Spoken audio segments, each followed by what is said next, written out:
Did very abruptly. Jai Guruji, good to be back. I actually ended very abruptly yesterday after starting the third chapter. So it's about Ananta and Nalini, who are Mukunda, who is now Yoganand, siblings. So he's having a conversation with his sister. So I will carry on. Sister says, train me in any way you like. I put my trust in God instead of tonics. She gathered together an armful of medicines and poured them down the roof drain. As a test of faith, I asked her to omit from her diet all fish, meat, and eggs. Now, after several months during which Nalini had strictly followed the various rules I had outlined and had adhered to a vegetarian diet in spite of numerous difficulties, I paid her a visit. Sis, you have been conscientiously observing the spiritual injunctions. Your reward is near. I smiled mischievously. How plump do you want to be? As fat as your aunt who hasn't seen her feet in years? No, but I long to be as stout as you are. I replied solemnly, by the grace of God, as I have spoken truth always, I speak truth now. Through the divine blessings, your body shall verily change from today. In 1 month, it shall have the same weight as mine. These words from my heart found fulfillment. In 30 days, Nalini's weight equaled mine. The new roundness gave her beauty. Her husband fell deeply in love. Their marriage, begun so inauspiciously, turned out to be ideally happy. On my return from Japan, I learned that during my absence, Nalini had been stricken with typhoid fever. I rushed to her home and was aghast to find her reduced to a mere skeleton. She was in a coma. Before her mind became confused by illness, my brother-in-law told me, she often said, if Brother Mukunda were here, I would not be faring thus. He added despairingly, the other doctors and myself see no hope. Blood dysentery has set in after her long bout with typhoid, COVID, oh God. I began to move heaven and earth with my prayers. Engaging an Anglo-Indian nurse who gave me full cooperation, I applied to my sister various yoga techniques of healing. The blood dysentery disappeared. But Dr. Bose shook his head mournfully. She simply has no more blood left to shed. She will recover, I replied stoutly. In 7 days, her fever will be gone. A week later, I was thrilled to see Nalini open her eyes and gaze at me with loving recognition. From that day, her recovery was swift. Although she regained her usual weight, she bore one sad scar of a nearly fatal illness. Her legs were paralyzed. Indian and English specialists pronounced her a hopeless cripple. The incessant war for her life, which I had waged by prayer, had exhausted me. I went to Serampur to ask Sri Yukteswara's help. His eyes expressed deep sympathy as I told him of Nalini's plight. Your sister's legs will be normal at the end of 1 month, he added. Let her wear, next to her skin, a band with an unperforated 2-carat pearl held on by a clasp. I prostrated myself at his feet with joyful relief. Sir, you are a master. Your word of her recovery is enough. But if you insist, I shall immediately get her a pearl. My guru nodded. Yes, do that. He went on to correctly describe the physical and mental characteristics of Nalini, whom he had never seen. Sir, I inquired, is this an astrological analysis? You do not know her birthday or hour. Sri Yukteswara smiled. There is a deeper astrology, not dependent on the testimony of calendars and clocks. Each man is a part of the creator, or cosmic man. He has a heavenly body as well as one of earth. The human eye sees a physical form, but the inward eye penetrates more profoundly, even to the universal pattern of which each man is an integral and individual part.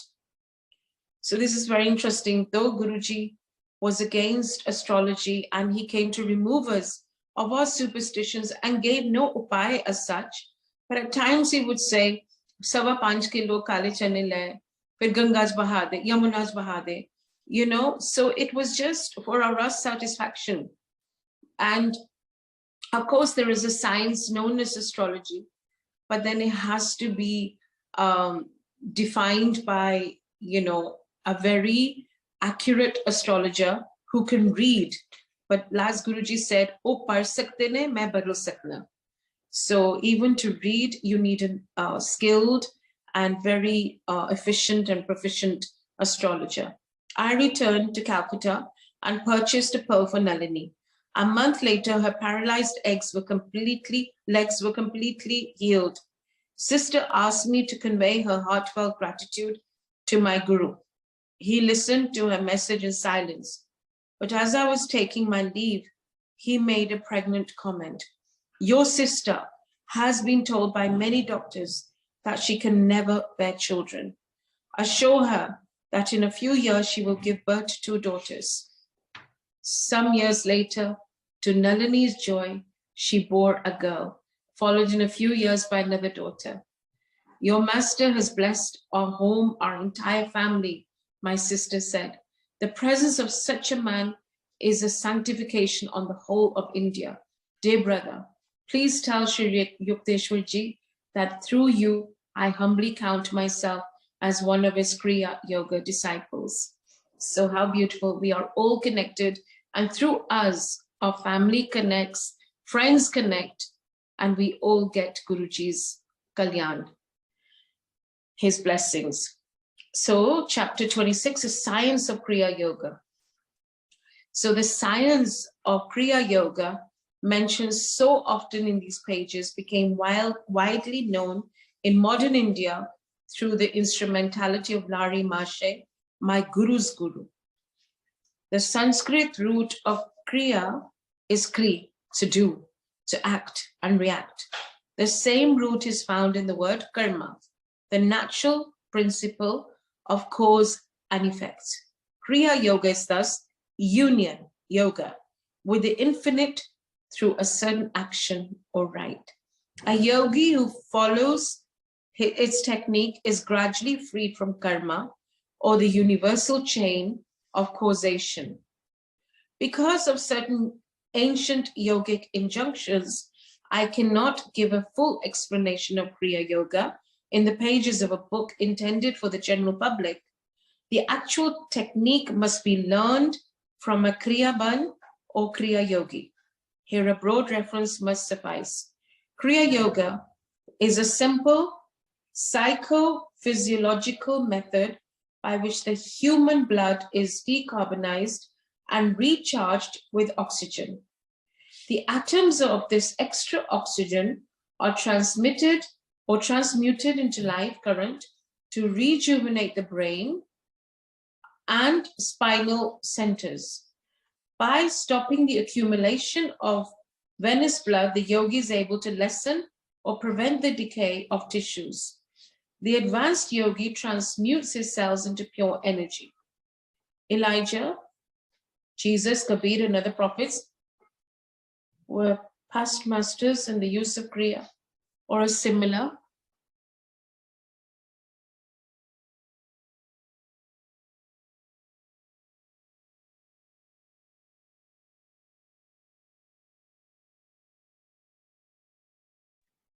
Auntie, we cannot hear you. And your video is also off.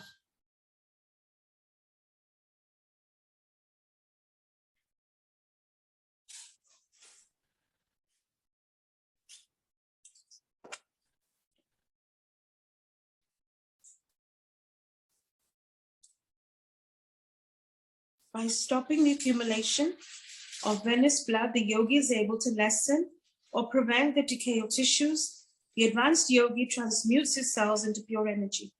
Elijah, Jesus, Kabir, and other prophets were past masters in the use of Kriya or a similar technique by which they cause their bodies to materialize at will.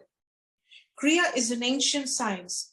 Lari Mashe received it from his guru, Babaji, who rediscovered and clarified the technique after it had been lost in the dark ages.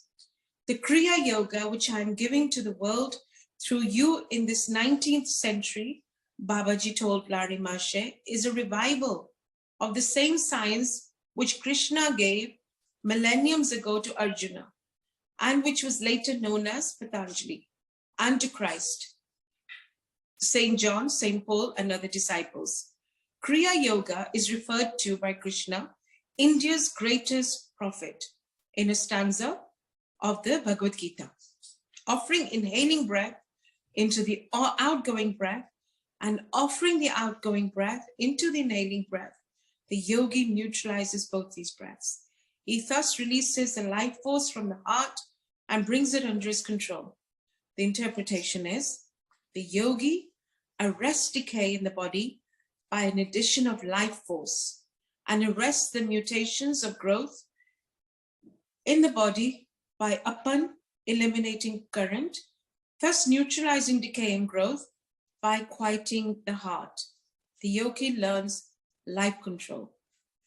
Krishna also relates that it was he, in a former incarnation, who communicated the indestructible yoga to an ancient Illuminato, Vivaseth, who gave it to Manu, the great legislator.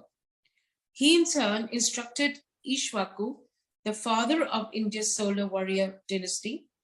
Passing thus from one to another, the raw yoga was guarded by the rishis until the coming of the materialistic ages. Then, due to precisely secrecy and man's indifference, the sacred knowledge gradually became inaccessible. Kriya Yoga is mentioned twice by the ancient sage Patanjali, foremost exponent of yoga, who wrote Kriya Yoga consists of body discipline, mental control, and meditating on Om. Patanjali speaks of God as the actual cosmic sound of Om, heard in meditation. So, even Guruji said, somebody asked him once, Ki Guruji, aap kaun ho? And he said, Main Oma, main Ikonkara. So that sound that we also can produce from our navel, that sound is Guruji, the energy, the cosmic energy. He is the universal energy. And heard in meditation, Om is the creative word, the sound of the vibratory motor. Therefore, he is the supreme power.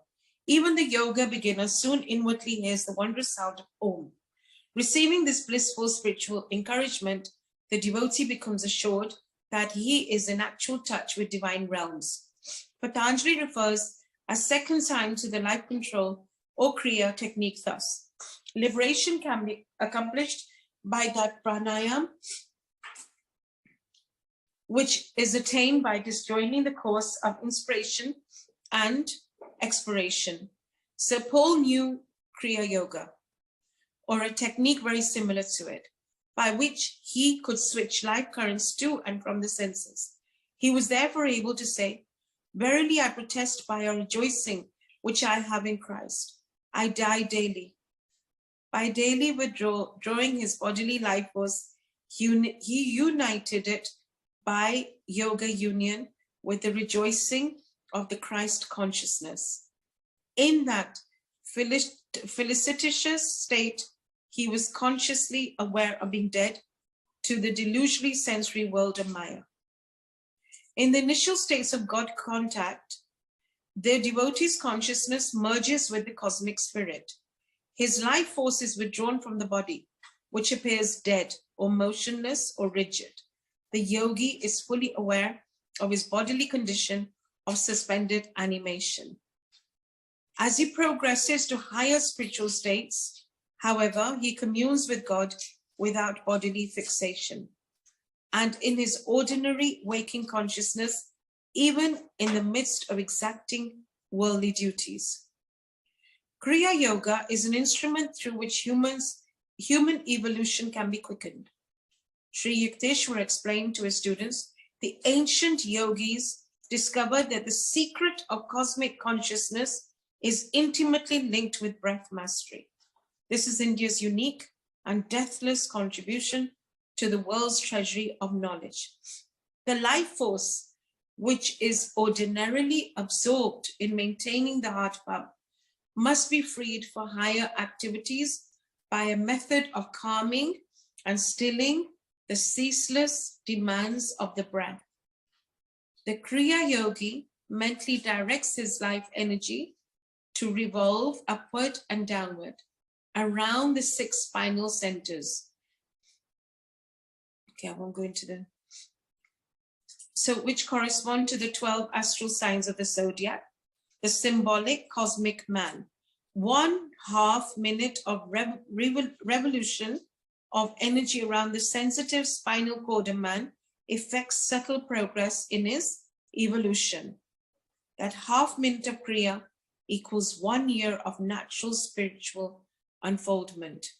The astral system of a human being with 6/12 bipolarity, inner constellations revolving around the sun of the omniscient spiritual eye, is interrelated with the physical sun and the 12 zodiacal signs. All men are thus affected by an inner and outer universe. The ancient rishis discovered that man's earthly and heavenly environment in 12-year cycles pushed him forward on his natural path. The scriptures aver that man requires 1,000,000 years of normal, diseaseless evolution to perfect his human brain sufficiently to express cosmic consciousness. 1,000 Kriya practiced in 8 hours gives the yogi in 1 day the equivalent of 1,000 years of natural evolution, 365,000 years of evolution in 1 year. In 3 years, a Kriya yogi can thus accomplish by intelligent self-effort the same result which nature brings to pass in 1,000,000 years. The Kriya shortcut, of course, can be taken only by deeply developed yogis. With the guidance of a guru, such yogis have carefully prepared their bodies and brains to receive the power created by intense practice. So, of course, this is not for mere mortals like me, but it is for somebody who's already spiritually evolved and guided properly by a true guru. The Kriya beginner employs his yogic exercises only 14 to 28 times twice daily. A number of yogis achieve emancipation in 6 or 12 or 24 or 48 hours. A yogi who dies before achieving full realization carries with him the good karma of his past Kriya effort. In his new life, he is harmoniously propelled towards his infinite goal. The body of the average man is like a 50-watt lamp, which cannot accommodate the 1,000,000,000 watts of power roused by an excessive practice of Kriya. Though gradual and regular increase of the simple and foolproof methods of Kriya, man's body becomes astrally transformed day by day and is finally fitted to express the infinite potentials of cosmic energy, the first materially active expression of spirit. Kriya Yoga has nothing in common with the unscientific breathing exercises taught by a number of misguided zealots. Their attempts to forcibly hold breath in the lungs is not only unnatural, but decidedly unpleasant. Kriya, on the other hand, is accompanied from the very beginning by an accession of peace and by soothing sensations of regenerative effect in the spine. The ancient yogic technique converts the breath into mind. By spiritual advancement, one is able to cognize the breath as an act of mind, a dream breath. Many illustrations could be given of the mathematical relationship between man's respiratory rate and the variations in his state of consciousness.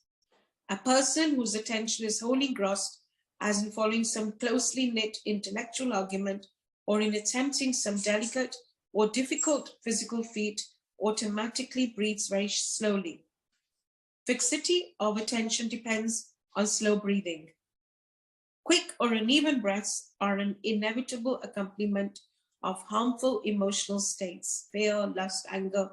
The restless monkey breathes at the rate of 32 times a minute, in contrast to man's average of 18 times. The elephant, this is a very technical chapter, so I hope you can persevere with this. The elephant, tortoise, snake, and other animals noted for their longevity have a respiratory rate which is less than man's. The tortoise, for instance, who may attain the age of 300 years, breathes only 4 times per minute. The rejuvenating effects of sleep are due to man's temporary unawareness of body and breathing. The sleeping man becomes a yogi. Each night he unconsciously performs a yogic rite of releasing himself from bodily identification, true, and emerging the life force into a life force with healing currents in the main brain region and the 6 sub-dynamos of his spinal centers. The sleeper thus dips unknowingly into the reservoir of cosmic energy which sustains all life. The voluntary yogi performs a simple natural process consciously, not unconsciously like the slow-paced sleeper. The Kriya yogi uses this technique to saturate and feed all his physical cells with undecaying light and keep them in a magnetized state. He scientifically makes breath unnecessary without producing the states of subconscious sleep or unconsciousness. By Kriya, the outgoing life force is not wasted and abused in the senses, but constrained to reunite with subtler spinal energies. By such reinforcement of life, the yogi's body and brain cells are electrified with the spiritual elixir. Thus, he removes himself from studied observance of natural laws, which can only take him by circuitous means as given by proper food, sunlight, and harmonious thoughts to a million-year goal. It needs 12 years of normal, helpful living to effect even slight perceptible change in brain structure. And 1 million solar returns are exacted to sufficiently refine the cerebral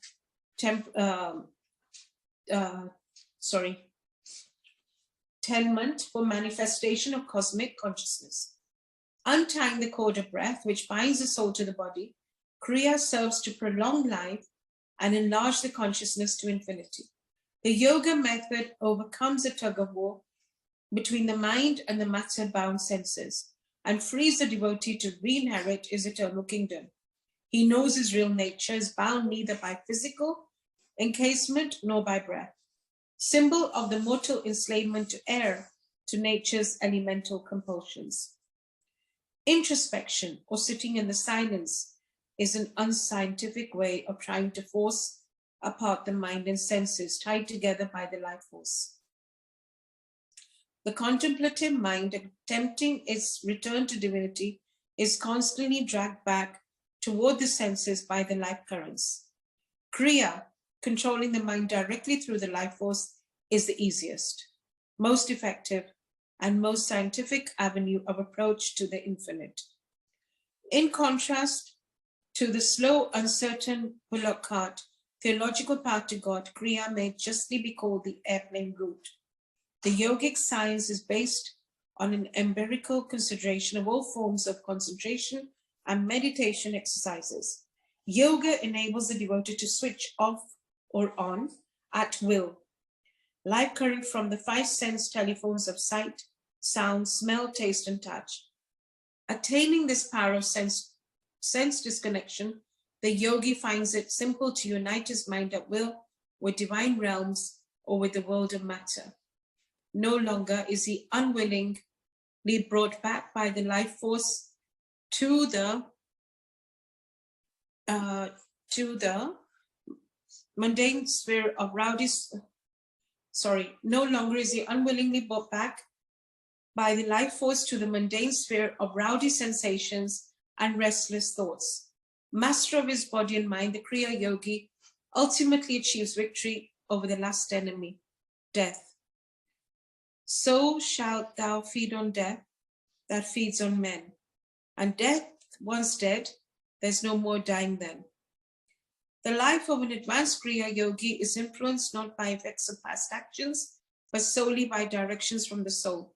The devotee thus avoids the slow evolutionary monitors of egoistic actions, good and bad, of common life, cumbrous and snail-like to the ego hearts.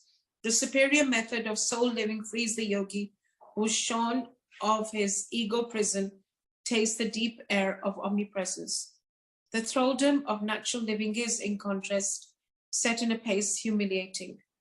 Conforming his life to the evolutionary order, a man can command no consensory haste from nature, but living without error against the laws of his physical and mental endowment. Still requires about 1 million years of incarnating masquerades to know final emancipation. My God, it's a very heavy chapter, and it's speaking about Kriya Yoga, and I'm so happy and glad and grateful to Guruji that he's made our spiritual journey so much easier by teaching his simple, kind of teachings, satsang, seva, simran, and of course, Gupt Dan, Gupt Part, and Gupt, Gupt Dan, Gupt Part, and Gupt Seva.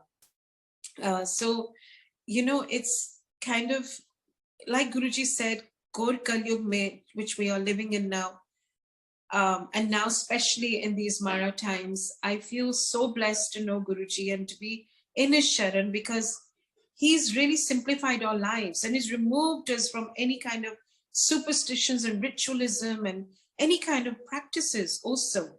He doesn't tell us to do anything but just be a good human being. He's simplified it to that degree.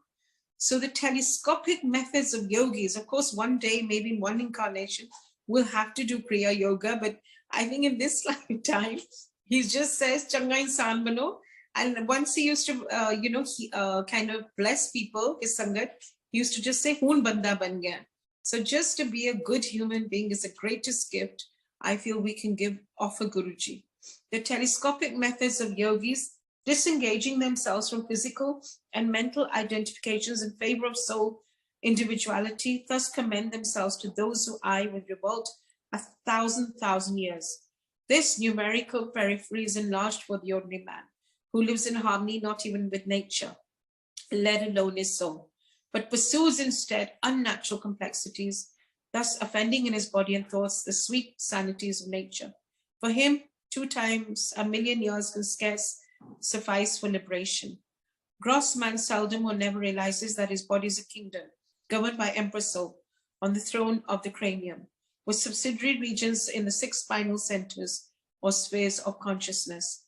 This theocracy extends over a throng of obedient subjects, 27,000 billion cells, endowed with a sure, if automatic intelligence by which they perform all duties of bodily growth, transformations, and dissolutions, and 50 million substratal thoughts, emotions, and variations of alternating phases in man's consciousness in an average life of 60 years. Any apparent insurrection of bodily or cerebral cells toward Emperor Soul manifesting as disease or depression is due to no disloyalty among the humble citizens, but to past or present misuse by man of his individuality or free will given to him simultaneous with the soul and revocable never. Identifying himself with a shallow ego, man takes for granted that it is he who thinks, wills, feels, digests, meals, and keeps himself alive, never admitting through reflection that in this ordinary life he is nothing but a puppet of past actions, so true, and of nature or environment. Each man's intellectual reactions, feelings, moods, and habits are circumscribed by effects of past causes, whether of this or a prior life. Lofty above such influences, however, is his regal soul. Spurning the transitory truths and freedoms, a Kriya Yogi passes beyond all disillusionment into his unfettered being. All scriptures declare man to be not a corruptible body, but a living soul. By Kriya, he's given a method to prove the scriptural truth. So, relating to Guruji, he awakens us to our own truth when we, the deeper we connect, the more we listen to the Gurbani, and as we follow his hukam, more awareness and more awakening comes.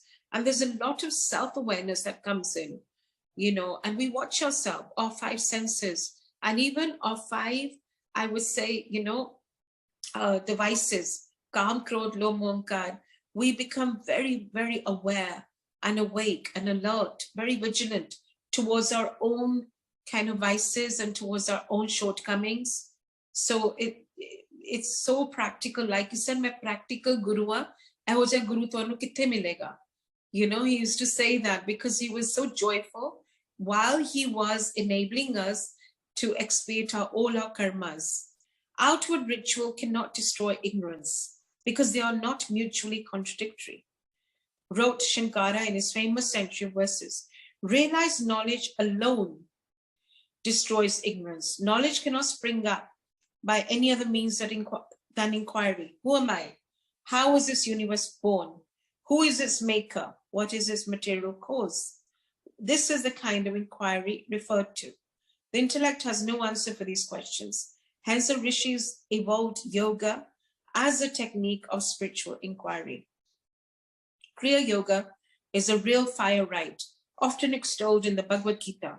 The purifying fires of yoga bring eternal illumination and thus differ much from outward and little effective religious fire ceremonies, where perception of truth is often burnt to solemn chanted accompaniment, along with incense. The advanced yogi, withholding all his mind, will, and feeling from false identification with bodily desires, uniting his mind with superconscious forces in the spinal shrines, thus lives in this world as God has planned, not impelled by impulses from the past, nor by new witlessness or fresh human motivations. Such a yogi receives fulfillment of his supreme desire, safe in the final haven of inexhaustibly blissful spirit. The yogi offers his labyrinthine human longings to a monotheistic bonfire dedicated to the unparalleled God. This is indeed the true yogic fire ceremony in which all past and present desires are fuel consumed by divine love. The ultimate flame receives a sacrifice of all human madness, and man is pure of dross. His bones stripped of all desirous flesh, his karmic skeleton bleached in the antiseptic suns of wisdom, he is clean at last, inoffensive before man and maker. Referring to yoga's sure and methodical efficacy, Lord Krishna praises the technological yogi in the following words. The yogi is greater than body disciplining ascetics, greater even than the followers of the path of wisdom or the path of action. Be thou, O disciple Arjun, a yogi. It requires a lot of discipline. It requires a whole life of dedication and many lifetimes after that. So yes, it is obviously the highest, but nothing is done without his grace. So when we reach that level, Guruji initiates. So thank you for today's reading. I have come back to Delhi, so I took a flight. Are we, okay, it's only 8:30. Can I carry on to read another chapter, or should we do it Auntie. tomorrow? Are people tired? Because it was very we heavy. can. We can Sorry? hear I don't one more know, the chapter. sound is not very good today. Can we hear one more chapter? We are Yeah. all on for it. Yeah. Okay, can you still hear me, everyone? Yes. Okay, your voice is very faded today. Okay, chapter 27, sorry. I hope this is a little lighter. Jai Guruji. Founding a yoga school at Ranchi. Why are you averse to organizational work? Master's question startled me a bit. It is true that my private conviction at the time was that organizations were hornets' nests. It is a thankless task, sir, I answered. No matter what the leader does or does not, he is criticized. Do you want the whole divine chana, milk curd, milk curd, for yourself alone? My guru's retort was accompanied by a stern glance. Could you or anyone else achieve God contact through yoga if a line of generous-hearted masters had not been willing to convey their knowledge to others? He added, God is the honey. Organizations are the hives. Both are necessary. Any form is useless, of course, without the spirit. But why should you not start busy hives full of the spiritual nectar? His counsel moved me deeply. Although I made no outward reply, an adamant resolution arose in my breast. I would share with my fellows, so far as lay in my power, the unshackling truths I had learned at my Guru's feet. Lord, I prayed, may thy love shine forever on the sanctuary of my devotion, and may I be able to awaken that love in others' hearts. On a previous occasion, before I had joined the monastic order, Sri Yukteswara made a most unexpected remark. How you will miss the companionship of a wife in your old age, he has said. Do you not agree that the family man engaged in useful work to maintain his wife and children thus plays a rewarding role in God's eyes? Sir, I had protested in alarm, you know that my desire in this life is to espouse only the cosmic beloved. Master had laughed so merrily that I understood his observation was made merely as a test of my faith. Remember, he said, that he who discards his worldly duties can justify himself only by assuming some kind of responsibility toward a much larger family. The ideal of an all-sided education for youth had always been close to my heart. I saw clearly the arid results of ordinary instruction, aimed only at the development of body and intellect.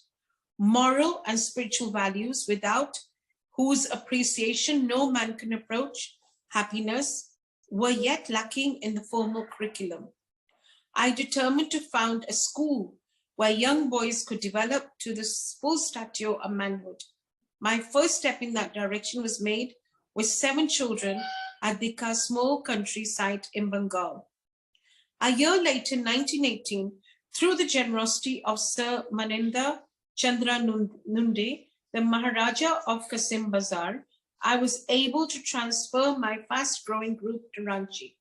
This town in Bihar, about 200 miles from Calcutta, is blessed with one of the most healthful climates in India. The Kasim Bazar Palace at Ranchi was transformed into the headquarters for the new school, which I called Brahmacharya Vidyalaya, in accordance with the educational ideals of the rishis. Their forest ashrams had been the ancient seats of learning, secular and divine, for the youth of India. At Ranchi, I organized an educational program for both grammar and high school grades. It included agricultural, industrial, commercial, and academic subjects. The students were also taught yoga concentration and meditation and a unique system of physical development. Yoga, whose principles I had discovered in 1916. Realizing that man's body is like an electric battery, I reasoned that it could be recharged with energy through the direct agency of the human will. As no action, slight or large, is possible without willing, man can avail himself of his prime mover, will, to renew his bodily tissues without burdensome apparatus or mechanical exercises. I therefore taught the Ranchi students my simple yogoda techniques by which the life force centered in man's medulla oblongata can be consciously and instantly recharged from the unlimited supply of cosmic energy. The boys responded wonderfully to this training, developing extraordinary ability to shift the life energy from one part of the body to another part. and to sit in perfect poise in difficult body postures. They performed feats of strength and endurance which many powerful adults could not equal. My youngest brother, Vishnu Charan Ghosh, joined the Ranchi school. He later became a leading physical culturist in Bengal. He and one of his students traveled to Europe and America, giving exhibitions of strength and skill which amazed the university servants, including those at Columbia University in New York. In the end of the first year at Ranchi, applications for admission reached 2,000, but the school, which at that time was solely residential, could accommodate only about 100. Instruction for day students was soon added.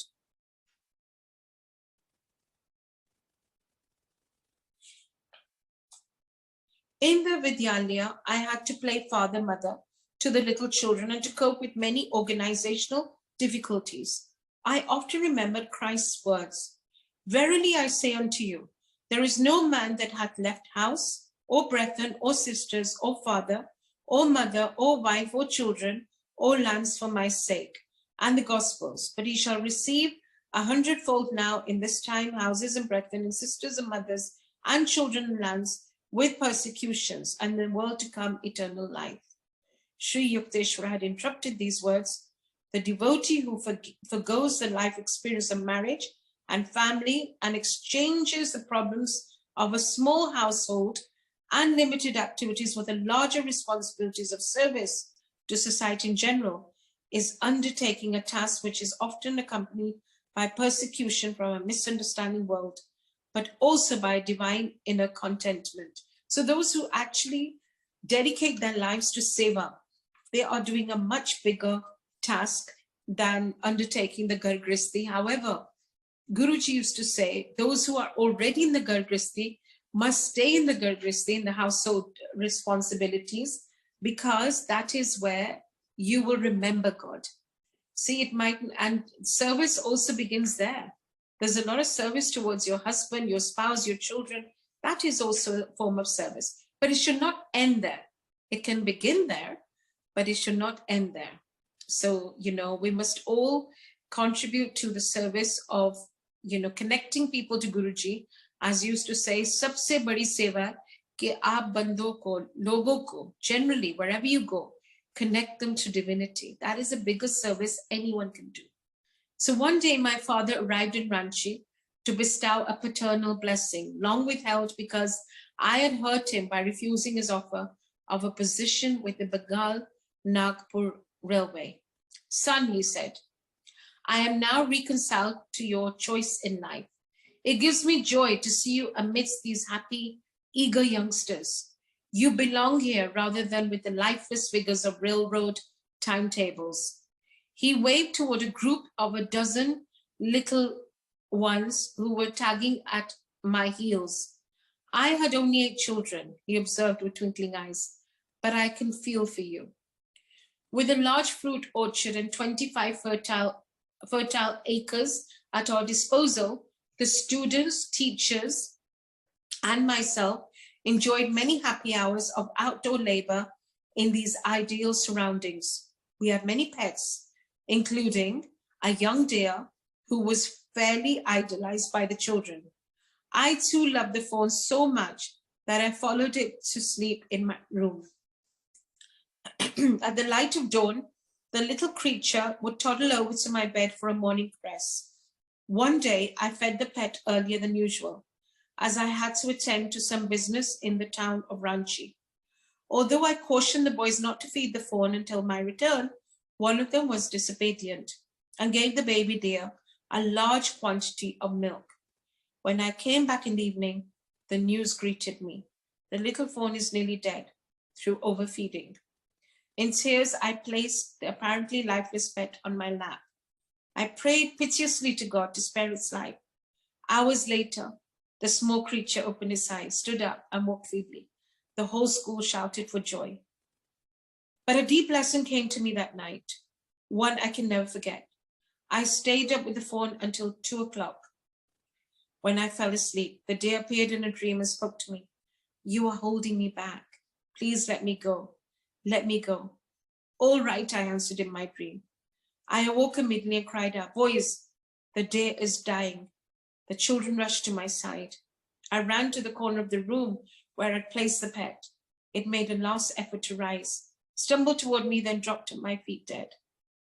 So this is something I'm just going to interject that Guruji used to say, Sabka kalyan mango, but don't ask for anything specific.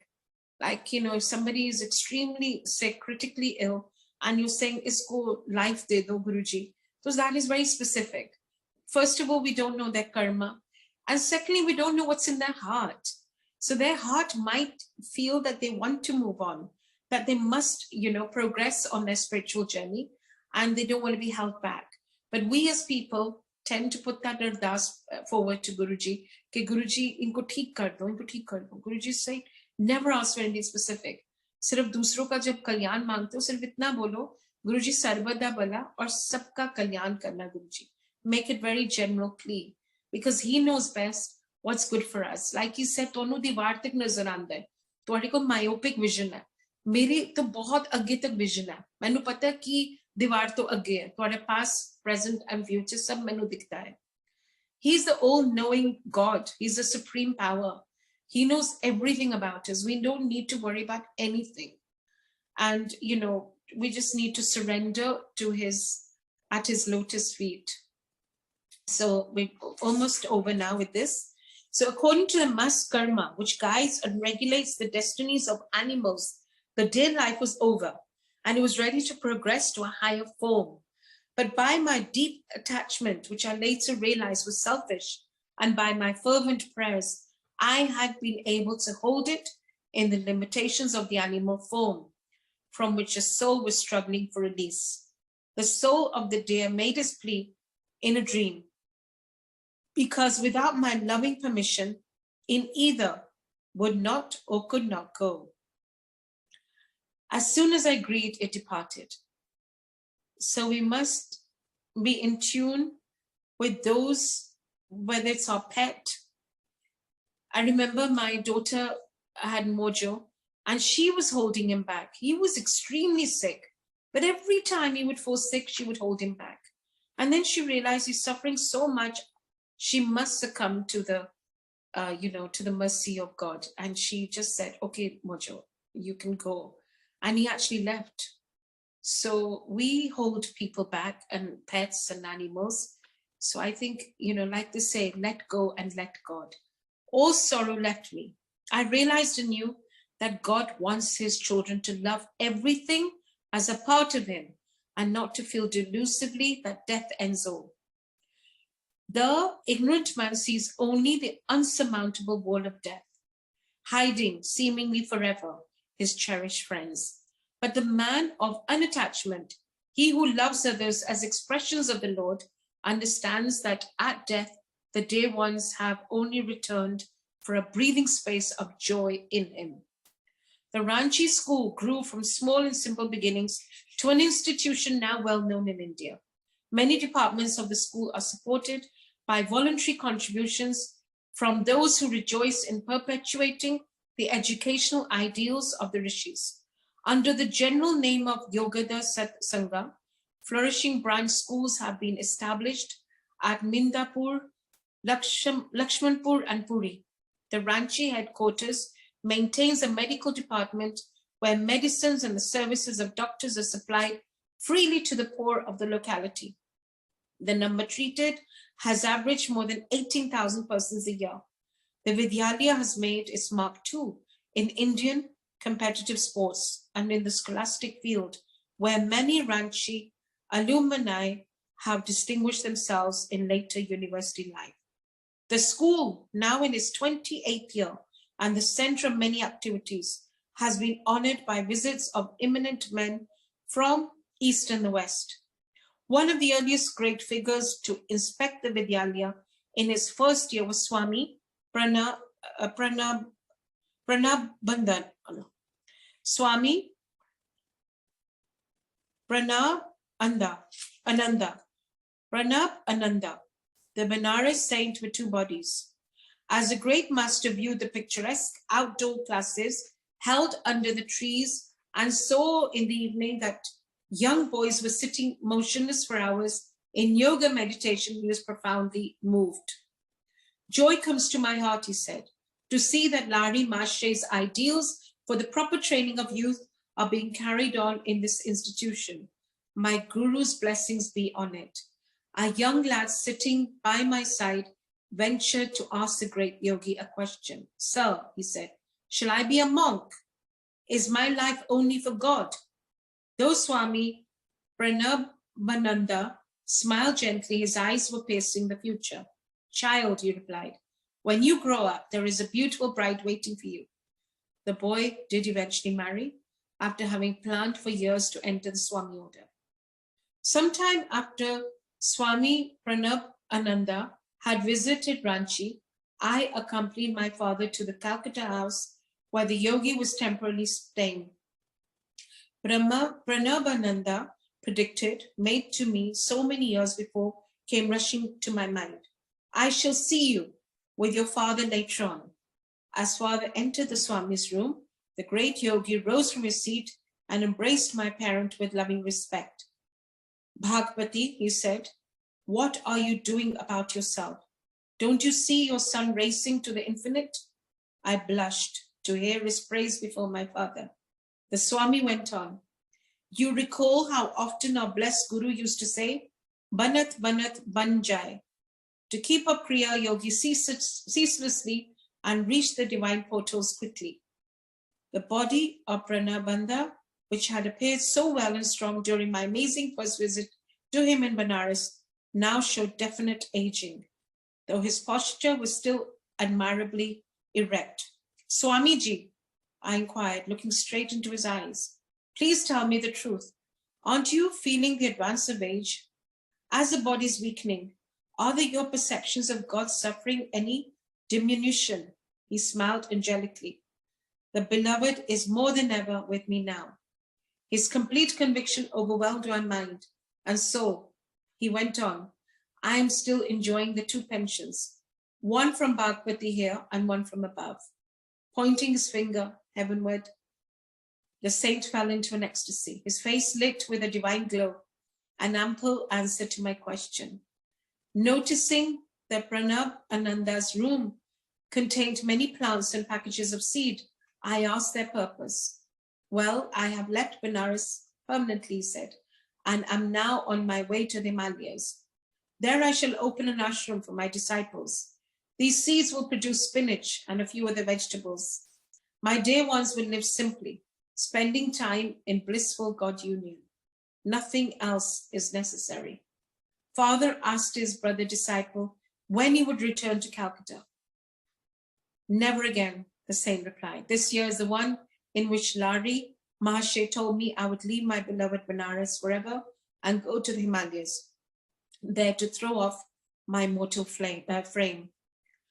My eyes filled with tears at his words, but the Swami smiled tranquilly. He reminded me of the little heavenly child sitting securely on the lap of the Divine Mother. The burden of the years has no ill effects on a great yogi's full possession of supreme spiritual powers. He is able to renew his body at will. Yet sometimes he does not care to retard the aging process, but allows his karma to work itself out on the physical plane, using his old body as a time-saving device to exclude the necessity of working out karma in a new incarnation. Months later, I met an old friend, Sanandanan, who was one of Pranabandha's close disciples. My adorable guru is gone, he told me amid sobs. He established a hermitage near Rishikesh and gave his loving training. When we were pretty well settled and making rapid spiritual progress in his company, he proposed one day to feed a huge crowd from Rishikesh. I inquired why he wanted such a large number. This is my last festival ceremony, he said. I did not understand the full implication of his words. Pranabhandaji helped with the cooking of great amounts of food. We fed about 2,000 guests. After the feast, he sat on a high platform and gave an inspired sermon on the infinite. At the end, before the gaze of thousands, he turned to me as I sat beside him on the dais and spoke with unusual force.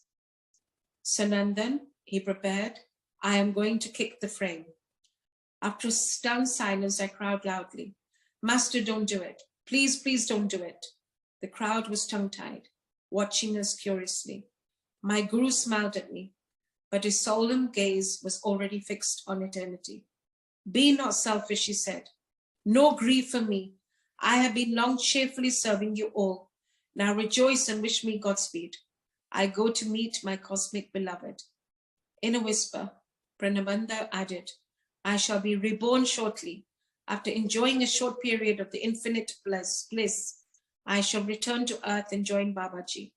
You shall soon know when and where my soul has been encased in a new body. He cried again, Sanandan, here I kick the frame by the second Kriya Yoga. He looked at the sea of faces before us and gave a blessing. Directing his gaze inwardly to the spiritual light, he became immobile. While the bewildered crowd thought he was meditating in an ecstatic state, he had already left the tabernacle of flesh and plunged his soul into the cosmic vastness. The disciples touched his feet, seated in the lotus posture, but it was no longer the warm flesh. Only a stiffened frame remained, the tenant that fled to the immortal shore. I inquired where Pranab Ananda was to be reborn. That's the sacred trust I cannot divulge to anyone, Sanandan replied. Perhaps you may find out some other way. Years later, I discovered from Swami Keshavananda that Pranab Ananda, a few years after his birth in a new body, had gone to Badrinath in the Himalayas and there joined the group of saints around the great Babaji. So this is how saints never leave us, gurus never leave us. True Mahapurush, they don't really go anywhere. Like Guruji said, before he left his mortal garb, he said, कि मैं जा रहा पर मैं किधर नहीं जा रहा, मैं उत्ते जाके सब नु तारांगा क्योंकि मेरी संगत बहुत बढ़ जानी है. And it was true. We could not even imagine that's going to happen one day, that his sangat is going to grow exponentially. Like he said, across every continent, country, city in the world is going to be saying Jai Guruji and are going to be engaged in divine satsangs, having his divine Langar Prasad and receiving his endless blessings. We could not even imagine it. So it is the same for Guruji. He's here. He has gone nowhere and he can come in any form. Therefore, be kind to every kind. Always be generous and always be compassionate and loving, because you don't know which form, when and where Guruji is going to turn up in your life. Jai Guruji, thank you.